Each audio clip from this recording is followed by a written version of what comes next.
E aí, gente, beleza? Nessa aula eu vou mostrar para vocês como ocorreu o fim da República Oligárquica no Brasil e a chegada de Getúlio Vargas ao poder. Para isso, a gente vai ver o que ocorreu nessa fervilhante década de 1920. É nessa década que ocorre, por exemplo, a organização do movimento operário, as revoltas tenentistas, a Semana de Arte Moderna, a fundação do PCB, a chamada Reação Republicana e, já no final da década de 1920, a formação da Aliança Liberal. Tudo isso sem contar ainda que, em 1929, tem início a Grande Depressão. Todos esses episódios refletem mudanças maiores do que estava ocorrendo na sociedade brasileira. Era como se a panela estivesse começando a ferver. O início da década de 1920 vai ser marcado pelo aumento da urbanização e, em consequência, o aumento dessas camadas médias e da própria classe operária, e também uma crise dos preços internacionais do café. Com isso, o Estado brasileiro, nesse início da década de 20, vai arrecadar cada vez menos. Contudo, passado esse primeiro momento aí do início da década de 20, o restante da década vai ser marcado pelo crescimento econômico, pela diversificação econômica, pelo crescimento industrial, que só serão parados exatamente pela crise de 1929. Todas essas mudanças vão servir como um catalisador para mudanças políticas que vão ocorrer no interior do próprio sistema oligárquico. E é nesse vídeo, então, que finalmente a gente vai ver a batata da oligarquia cafeeira assar. Só para você relembrar um pouquinho do que foi essa chamada República Oligárquica, a consolidação do poder das oligarquias e a estabilidade política da Primeira República foi marcada pela necessidade de organizar as relações entre as oligarquias nos níveis municipal, estadual e federal.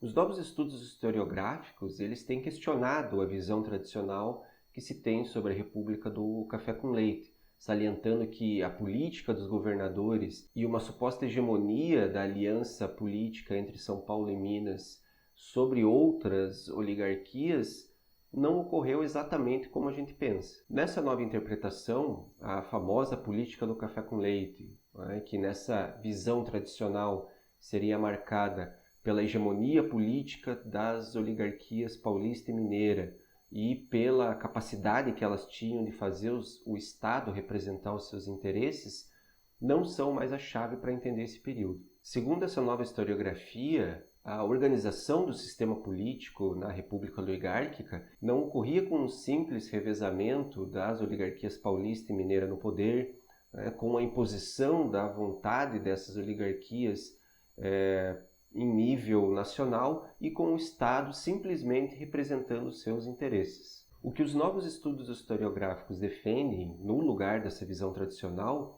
é que a estabilidade política desse sistema oligárquico era conseguido por uma aliança extremamente instável entre os estados mais importantes, portanto São Paulo e Minas, com outras oligarquias chamadas de oligarquias de segunda grandeza ou estados satélites. E a cada nova eleição, essas alianças elas tinham que ser refeitas. Essas oligarquias de segunda grandeza funcionavam mais ou menos como aqueles caras que você convida para o Chaps porque você precisa da inteira, mas você não queria muito que eles estivessem ali. E foi exatamente a fragilidade desse sistema político de alianças que entrou em crise no final da década de 1920.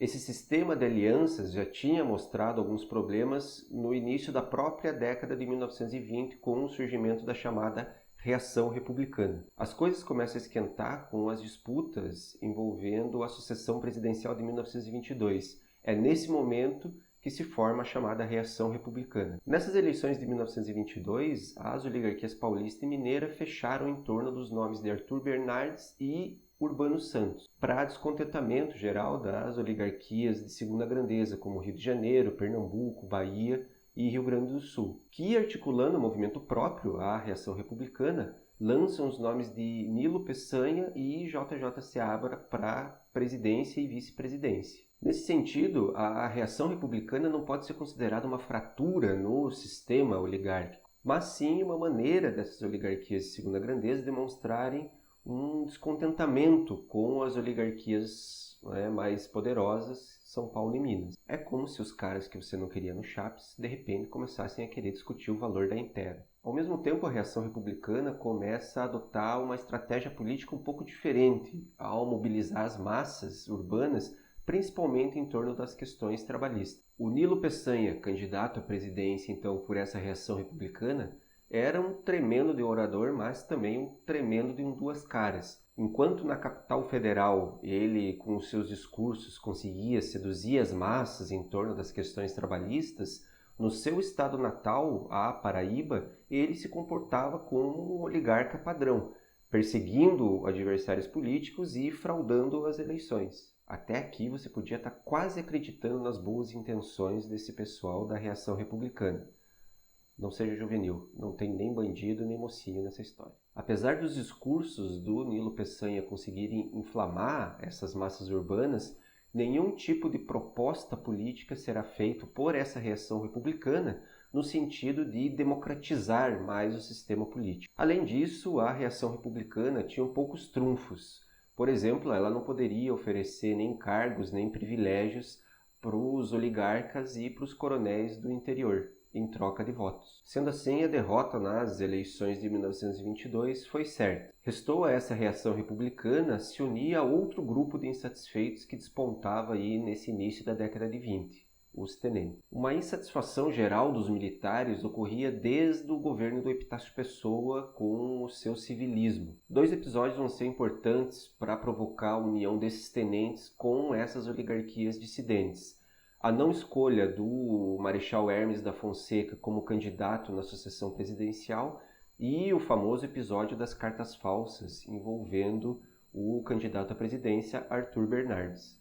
É nesse sentido, então, que a reação republicana não aceita a derrota nas eleições de 1922 e, querendo colocar fogo no parquinho, procurou inflamar os ânimos das massas urbanas e dos militares, defendendo a criação de um chamado Tribunal de Honra, que deveria verificar a validade das eleições de 1922. As oligarquias paulista e mineira simplesmente se negam a criar esse Tribunal de Honra e é com isso que resta a essas oligarquias dissidentes, então, fazer biquinho, voltar para casa e esperar que algum outro ator político tomasse as rédeas desse movimento. Na verdade, essas oligarquias dissidentes esperavam que os tenentes fizessem alguma coisa. Apesar de todas as revoltas tenentistas que ocorreram entre 1922 e 1927, os governos Arthur Bernardes e Washington Luiz ocorrem sem muitos problemas. Parecia que as coisas realmente tinham voltado ao normal e os ânimos políticos tinham se apaziguado, mas apenas pareciam.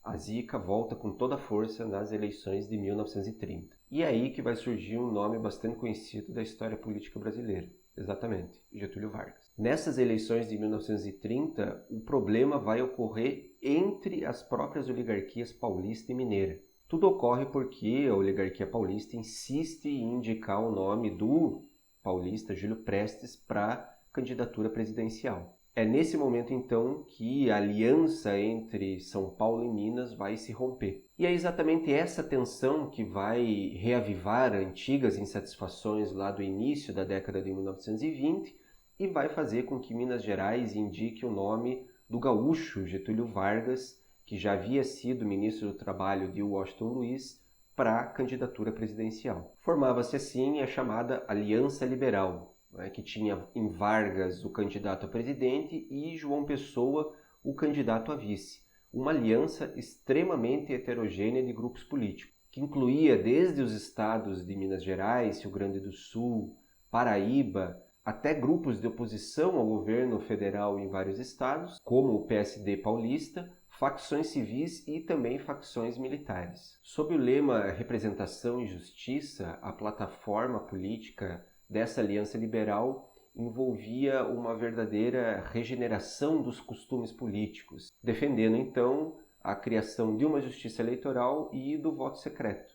Além disso, propunha também anistia para todos os militares envolvidos nas revoltas tenentistas e algumas propostas trabalhistas, como a regulamentação da lei de férias e do trabalho de mulheres e crianças. Além de todos esses conflitos internos, a crise de 1929 e a depressão que vai se seguir a ela vão fornecer mais um componente na instabilidade política do final dessa década de 1920. Além da queda geral dos preços internacionais do café, Já no fim de 1929, existiam centenas de fábricas que haviam ido à falência no Rio de Janeiro e São Paulo e mais de 1 milhão de desempregados em todo o país. Nas eleições de 1930, a vitória coube justamente ao candidato da oligarquia paulista, Júlio Prestes. É nesse momento, então, que essas oligarquias dissidentes buscam uma aproximação ainda maior com os tenentes. No entanto, essa aproximação ela tinha alguns obstáculos. Luiz Carlos Prestes, que era o principal líder tenentista nessa década de 1920, já em maio de 1930 havia lançado um manifesto criticando todas as oligarquias e, além disso, já mostrava uma aproximação muito forte com o comunismo, tendência que só se aprofundou ao longo da década de 1930. Tudo muda em 26 de julho de 1930.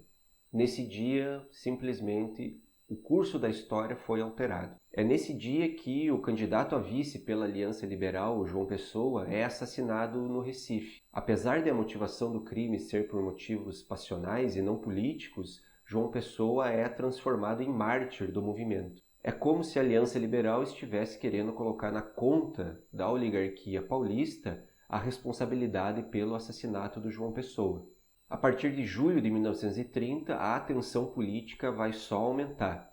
Nesse momento, Vargas ele tentava perceber o curso dos acontecimentos e vai quase ser empurrado pelas jovens lideranças gaúcha e mineira para um golpe armado. O próprio Oswaldo Aranha, uma dessas lideranças e que depois vai fazer parte do governo Vargas, ao enviar uma carta para Vargas, afirmou: assim, ou concordamos com a situação de anarquia moral e de miséria material que domina a República, ou, animados de espírito de sacrifício, de altruísmo cívico dentro de nossa missão social, resolvemos procurar os meios de corrigir essa situação. Basicamente, Oswaldo Aranha estava defendendo um golpe. E é exatamente isso que acontece. A conspiração acaba estourando no dia 3 de outubro de 1930, nos estados de Minas Gerais e Rio Grande do Sul.